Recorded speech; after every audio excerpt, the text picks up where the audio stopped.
클럽 버닝썬 사태의 핵심 인물인 승리.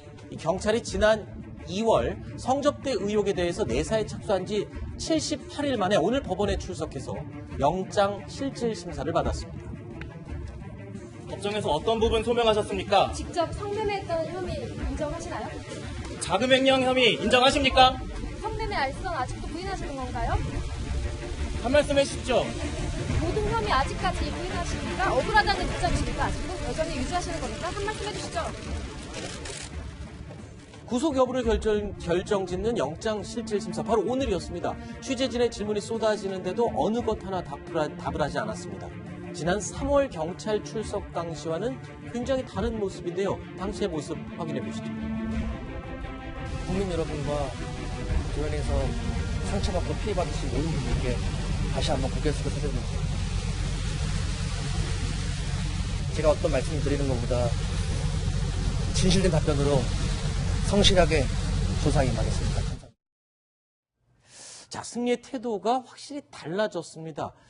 자, 연이은 대화방 멤버들의 구속의 위기감을 느낀 걸까요? 상당히 좀 긴장하고 아무 말이 없이 말을 아끼는 그런 모습인데, 양지열 변호사님, 지금 승리가 현재 총 4가지 혐의를 받고 있는데 최근 개인적인 성매수 혐의가 추가됐어요. 저희 채널A 단독 보도로 드러났던 내용이죠. 그렇습니다. 지금 알려진 게 이제 일본인 사업가들 접대라는 걸 성매매 알선을 했다라는 부분이 하나 있고, 이제 그 다른 몽키미점이나 주점을 하면서 주점으로 신고를 안 했던 식품위생법, 그리고 버닝썬 자금을 떼돌린 것이었는데 개인적으로 성매매를 한 혐의가 영장에 추가가 된 것으로 그렇게 확인이 됐습니다. 네, 개인적으로 성매수를 한 정황까지 추가로 포착이 됐다.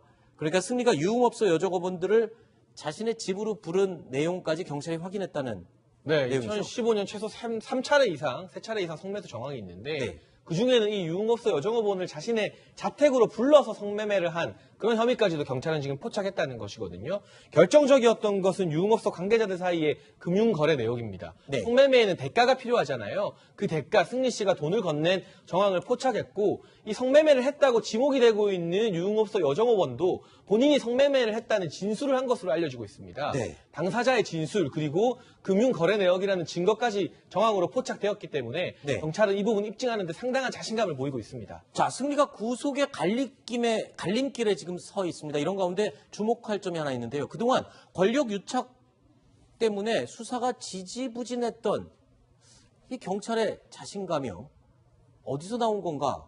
지금 경찰 유착 수사는 굉장히 지지부진했었잖아요. 근데 갑자기 이렇게 자신감을 보이면서 승리에 대한 성매수 혐의까지 추가하고 있습니다. 뭐 어떤 증거를 가지고 지금 경찰이 이렇게 적극적으로 나오나요? 그러니까 성매수 같은 경우는 이제 경찰에서는 성매수뿐만이 아니라 모든 것들이 확인된 것만 이 영장 청구를 할 때 적시를 했다고 하는데 성매수는 특히 뭐냐면 이런 식으로 한 겁니다. 여기 땡땡 승리라고 돼 있는 부분이 뭐냐면 그 여성의 가명 이름이 앞에 두 글자가 적히고 그 다음에 승리라는 게 적힌 겁니다. 그러니까 이 땡땡이라는 여성과 승리가 대가를 주고 어떤 성관계를 가졌다라는 게 표시가 된다는 거고, 그래서 그거를 이제 그 여성을 관리하는 네. 사람에게 보낸 것이다라고 실제 땡땡이라고 쓰긴 사람 여성도 그 사실을 인정을 했다는 게 아하. 경찰의 얘기입니다. 그러니까 이게 사실이라면 정말 명확한 증거인데 승리 측에서는 저 돈 내가 보낸 거 확실치 않다라는 식으로 또 말씀드렸습니다.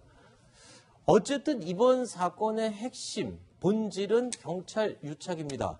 그리고 이 승리가 과연 어느 정도 직접적으로 깊게 개입됐나 여부를 따져야 되는 건데, 경찰이 승리를 구속시키기 위해서 영장에 적시한 내용, 이런 내용이 있습니다. 운명 공동체, 경제 공동체. 네, 운명 공동체라고 썼습니다. 네, 예, 뭐 경제 공동체와 운명 공동체. 많이 좀 들어보셨죠? 많이 들어봤습니다. 예, 지난 국정농단 사건에서도 네. 박근혜 전 대통령하고 최순실과의 경제 공동체 아니야 이런 표현을 많이 썼는데 왜 이 얘기가 나왔냐면, 지금 화면에 나가는 것처럼 이 버닝썬을 운영을 하면서 이 몽키뮤지엄이라는 데와 네온파트너스라는 이런 그 컨설팅 업체 같은데 돈을 버닝썬에서 나간 겁니다. 그걸 횡령으로 보고 있어요, 경찰은. 근데 이게 그럼 다른 회사로 간 것이지 승리 씨나 아니면 좀 유인석 씨가 빼돌린 건 아니지 않냐는 얘기가 나올 수 있잖아요. 근데 유리홀딩스라는 사실은 두 사람이 만든 투자회사가 몽키뮤지엄이나 뭐 이런 데하고 사실상 한 몸이라는 거죠. 그러니까 여기에 다른 회사로 간 게 아니라 그 두 사람이 개인적으로 쓴 거나 마찬가지다라는 주장을 경찰은 영장에서 하고 있는 겁니다. 자,